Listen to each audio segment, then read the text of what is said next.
제가 90년 말에 입사했는데 그때 대기업과 중소기업의 임금 격차하고 지금하고는 또 엄청나게 차이가 많이 나요. 더 많이 벌어졌어요. 예. 제가 저 인터넷 커뮤니티 보는데 중소기업을 젊은 애들이 표현하는 거 혹시 보셨어요? 아니요, 몰라요. 이거 삐 처리하실 거 근데 그렇게 쓰는 거니까 그 배워 써놓습니다. 고민을 해야 될 부분이 있어요. 이게 우리 개인의 책임은 아닌데 일본도 그렇고 미국도 좀 그렇지만 우리나라는 상당 부분 이 사회 안전망이나 사회적 보장이나 보험이 해줄 일을 기업들이 해왔어요. 회사에서 대신 해주는 경우가 많았죠. 복리후생 차원에서. 그 개인으로 봤을 때 그 검소하고 알뜰한 일본 애들이 조직의 이름으로는 아까사카 그 비싼 술집 가서 500만 원, 1000만 원을 쓸 때도 아무런 양심의 가책이 없어요. 그걸 조직과 개인을 동일시한다는 명목하에 저 대기업 다니시는 분들 죄송한데 항박도 해당하니까 미안한데 진짜 골프가 좋아서 내 돈 들여 물론 클럽은 자기 돈 들여 사겠지만 사서 내 돈 들여 멤버십에 사는 사람 있으면 나와보라 그래. 대기업, 재벌기업에서 일정 정도 직급 이상 되면 그것도 베네핏을 받는 거예요. 잘못된 거 아니에요.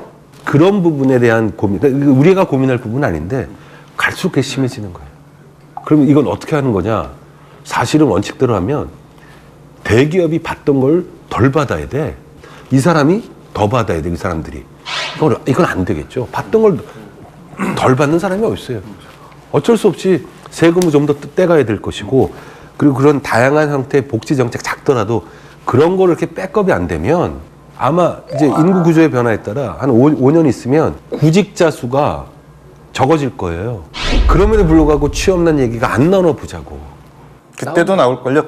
다만 요즘 일본 같은 경우에는 사람을 구하기가 더 어려워진 시대가 됐죠. 그렇죠, 지금. 그래서 요즘 그런 일본에는 그런 회사들도 있대요. 사직서 대신 내주는 회사. 이 사직서를 안 받으려고 하기 때문에 회사에서 그런데 관계가 있기 때문에 내가 면대면으로 사직서는 못 내겠어. 그러니까 에이전시를 통해서 에이전시에서 사직서를 대신 내주는 거예요. 안 받으려고 도망치기도 하고.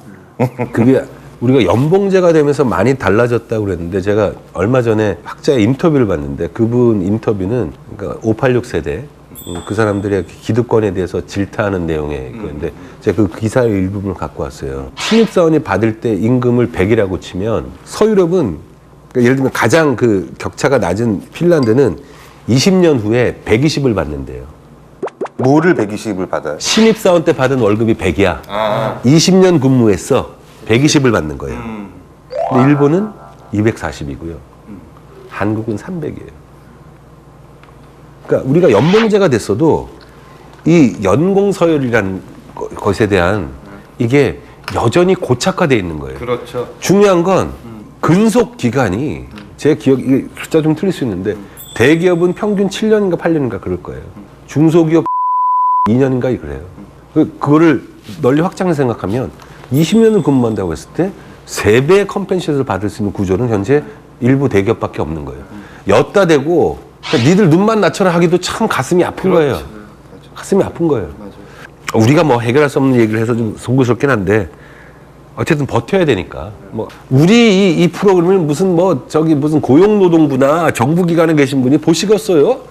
혹시 보시면 좀 잘 생각해 보시라고. 응? 그래서 이런 구조적인 결함들을 좀 듣다 보니 제가 이제 서두에는 부정적인 이야기를 좀 많이 했어요. 뭐 우리나라 교육 체계가 이랬고 우리의 부모 교육 세대는 이랬고 그래서 우리 이렇게 왔다. 근데 이제 이거의 부정적인 것만 가지고 끝내면 안 되잖아요. 그렇죠. 이제 그러면 20대, 30대, 40대, 50대, 60대, 70대가 가지고 있는 이제 앞으로 뭔가를 만들어가야 되는 부분에 대해서 이제 고민을 좀 해봐야겠다라는 접근이 들어가면 이제부터 시작 시점이 시작됐고 시작이기 때문에 이 나이 들어서 시작이라고 하면 불안하고 두려울 수밖에 없죠, 당연히. 근데 그럼에도 불구하고 우리는 앞으로 이제 10년, 20년, 30년, 40년, 50년, 60년 더 살아야 되기 때문에 뭐를 어떻게 해볼까라는 주제를 가지고 이제 또 얘기를 해봐야 될 거라는 생각이 들어요. 그러면 우리는 지금 이 상황에서 뭐를 어떻게 시작하지라고 했을 때 우선 진로라는 개념을 가져왔을 때 그러면 내가 뭐를 좋아하는지 뭐를 싫어하는지에 대한 원초적인 질문부터 다시 시작을 해야 되는 거죠. 다시 유치원 때나 어렸을 때로 돌아가는 거예요. 내가 뭐를 좋아하고 뭐를 싫어하는지를 알려면 어떻게 써야 되지? 실행해봤어야 되는 거죠. 경험해봤어야 되는 거죠. 이제부터 그 경험치를 다시 쌓아갈 수 있는 시간이 지금 바로 이 시점이라는 거죠. 이거는 10대건, 20대건, 30대건, 40대건, 50대랑 상관없이 라인 나오고 네, 많이 나오죠. 해봐야 그래서 된다. 지금 여기, here and now. 그래서 뭔가를 하기 위해서 그럼 뭐를 선택하지라고 했을 때부터 고민이 시작되는 거고 그러다 보면 예전의 기억들을 좀 끌어갖고 와요. 내가 정말 공부만 했던 시기 외에 정말로 그래 나한테 좀 시간이 있었을 때 내가 이런 뭐 피아노도 해보고 테니스도 해보고 뭐 공부도 해보고 해봤는데 뭐를 좋아했었지? 그리고 그 당시에 내가 막연하게 되고 싶었던 폼은 뭐지? 이런 게 있는 거죠. 제 얘기를 해보면 웃지 마세요. 초등학교 때 제가 이제 초등학교 때 저희들 나가서 뭐가 되고 싶어요라고 이제 서로 이제 하잖아요. 선생님 불러가지고 그러면 그때는 갱지를 썼어요. 너무 늙었나? 여기 네, 죄송합니다. 저희 때까지만 해도 그 흰 종이가 아니라 그 갱지. 개생지를 썼거든요.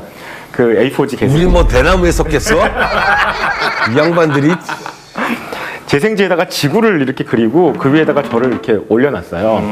왜 그러냐면 경험을 많이 하고 싶습니다. 오 멋있다. 네. 그때는 그렇게 제가 세련되게 얘기는 안 했겠죠. 지금 이제 제가 세련되게 표현하는 건데 제 인생의 목적이 탤런트였던 거죠. 인생의 방향이 탤런트였던 거죠. 그래서 왜 탤런트였냐고 하면 여러 가지 경험들을 많이 해볼 수 있는 직업군 중에 하나지 않을까. 그 다음에 대중으로부터 인기를 끊을 수 있는 사람이 되지 않을까라는 거였어요. 근데 이제 제 얼굴에 무슨 제가 탤런트를 하겠습니까? 뭐 연기에 대한 정보도 없고. 근데 나이가 들어가면서 그럼에도 불구하고 제가 좋아하는 건 여러 가지 경험들을 할 수 있는 것 그리고 대중에게 뭔가를 어필할 수 있는 사람인 거죠. 그래서 그 컨셉을 잡았더니 그러면 나는 교수가 되거나 강연을 하는 사람이 됐으면 좋겠다라고 하는 거예요. 왜? 대중 앞에 설 수 있고 여러 가지 간접 경험을 많이 할 수 있으니까. 그게 제가 뭐를 좋아하고 뭐를 싫어하는지를 알았던 거죠.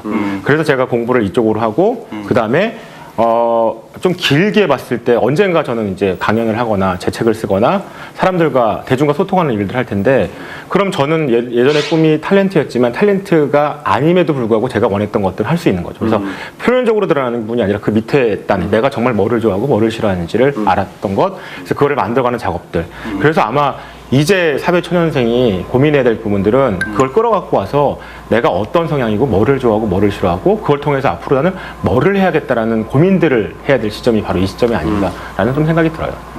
잠깐만요. 이것 좀 갖고 오려고. 잠깐 자리를 비우고 가져온 게 사실은 이게 제가 제일기획 입사할 때 제 자기소개서고요. 기억도 안 난다. 그리고 제 페이스북에 제 소개글이에요. 지금 황박이 자기가 좋아하는 것을 자기가 파악을 했기 때문에 업의 형태가 달라지더라도 자기가 좋아하는 거에 맞춰서 자기의 삶을 살아가고 있다라고 얘기를 했잖아요. 저 같은 경우는 좀 운이 좋다고 할지 어떨지 모르겠지만 중학교 1학년 때 이후로 제 꿈이 바뀌어본 적이 없어요. 영화 감독. 네, 저는 영화 감독이 되고 싶었고 아직도 영화 감독이 되진 못했지만 저는 가는 과정이라고 생각을 합니다. 제가 이거를 지금 출력을 해온 이유가 제가 제일기획에 입사할 때 자기소개서이기도 하고 페북에 제 소개예요. 아침에 일어나 물 한 잔과 쾌변. 낮 동안엔 웃으며 일 열심히 하고 일 마치곤 술 한 잔에 깔깔대고 밤에는 아무리 화가 나도 잠 잘 자는 사내. 이게 자기소개서의 제 첫 구절이었고요. 요때는 이제 뭐 낮 동안에는 공부 열심히 하고였겠죠. 제가 인용한 문구가 2개가 있어요. 불성무물. 이게 중용 제25장에 나오는 글인데 성실함이 없으면 이 세계란 존재하지 않는다. 그다음에 또 하나가 키에르케고르의 글을 인용을 했어요. 사람은 되고자 하는 바로 그 사람이다. 또 하나가 호르헤 루이스 보르헤스의 끝없이 두 갈래로 갈라지는 길들이 있는 정원 중에서 이런 문장이 있어요. 대담한 어떤 일을 수행하는 자는 자신이 이미 그것을 완수했다고 생각해야 하고 마치 과거처럼 절대로 바꿔놓을 수 없는 미래를 자신에게 강요해야 한다. 어렵다. 어렵죠. 근데 요거를 제가 어떻게 풀었었냐면 영화 감독이 저의 바뀔 수 없는 미래라고 생각을 했다는 거예요. 요거를 이제 제일기획 입사할 때는 광고인이라고 바꿨고요. 얍삽함도 충분히 갖췄네요. 네. 그래서 저는 영화 감독, 영상인으로서 살아갈 미래를 스스로에게 강요했고 중학교 1학년 이후로 저의 오늘까지의 삶은 이 과정이 계속 가는 중이에요. 저 취준생 여러분 잘 들으셨죠? 문피가 자기소개서라는 걸 통해서 취업했던 얘기 들으셨죠? 예? 여기서 우리가 얻을 교훈은 변함없이 지켜야 할 것과 변화해야 될 것을 명확하게 구분하고 한 거예요. 이 브랜드도 그런 거거든요. 변함없이 지켜야 될 핵심 가치가 있고, 그리고 그 핵심 가치를 잘 전달하기 위해서 변화해도 무방한 요소들이 있는 거예요. 디자인이 바뀔 수도 있고. 근데 지금 문피는 변함없이 지키고 싶은 자기의 꿈 가치가 있고, 그러나 입사를 위해서 얍삽하게 영화인 대신에 광고인을 집어넣고 하는 이런 유연성, 이런 거 필요한 겁니다. 예? 이런 거 필요한 겁니다. 그리고 아까 제가 얘기했던 것처럼 이 방향성이 이렇지만 이렇게 가는 사람은 거의 없다는 거죠. 요렇게도 한번 찍고 요렇게도 한번 찍고 요렇게도 한번 찍고 요렇게도 한번 찍는 과정들. 제가 이 자기소개서를 딱 요 정도 분량이었어요. A4지 반장인데 그때는 자필로 썼어요, 제가. 그래서 A4지 반장인데 그때 저희 전무님이 면접을 보시면서 자기가 지금까지 본 자기소개서 중에 가장 임팩트 있다. 왜냐하면 나 어떤 사람이야라는 얘기를 많이 써놓지 않았는데 궁금해진다 이거죠, 제가. 네, 그래서 뽑았다는 얘기를 나중에 들었었고요. 우리 땐 널널했으니까. 우리 땐 널널했고요. 네. 그래서 뭐 자소설 이런 것도 뭐 그냥 대부분 애들이 가화만사성 뭐 있지, 유복하진 않아도 뭐 풍족하진 않아도 뭐 그런 똑같은 구라쳤었죠. 이렇게까지 세련된 거 없었어요. 이런 과정을 통해서 제일기획이라는 나름 꽤 괜찮은 회사에 입사를 했는데 재직하고 있는 동안에 끊임없이 갈등이 되는 거예요. 진짜 짧게는 3일마다 회사를 관두고 싶다는 생각을 했었고요. 좀 버티면 한 6개월 버티고. 근데 제가 딱 만 2년 채우고 퇴사를 했거든요. 아, 그거밖에 안 했었나? 딱 만 2년 있었어요. 우리 그때 본 거요? 네? 우리 그때 본 거요? 네. 우리 황영과의 인연은 제가 제일기획의 저의 첫 인터뷰이었어요. 그래서 둘이 나란히 그 방송 만들고 심할서 썼습니다. 개박살났죠. 그때의 인연이고요. 다시 만났을 때가 17년 전이었고 17년 만에 다시 만났고. 예. 그리고 19년째 접어들었고요. 진짜 그랬어요. 어떤 날은 출근하기도 싫은 거예요. 그리고 어떨 때는 또 기분이 너무 좋아. 제가 만든 컨텐츠, 영상을 보고 많은 분들이 좋아하시면 또 너무 좋아. 이 나이에 이런 경험을 어디서 하겠어? 이런 생각도 하고요. 그러다가 결국은 이제 손 들고 나왔어요. 이 말씀을 왜 드리냐면 가는 과정이라고 생각은 했지만 역시나 매일매일 부대끼는 건 조직 생활이기도 하잖아요. 우리 황박이 저한테 했던 되게 인사이트도 있지만 아프기도 했고 그랬던 얘기가 직장 생활은 끊임없는 유보의 과정이다 라고 얘기를 하더라고요.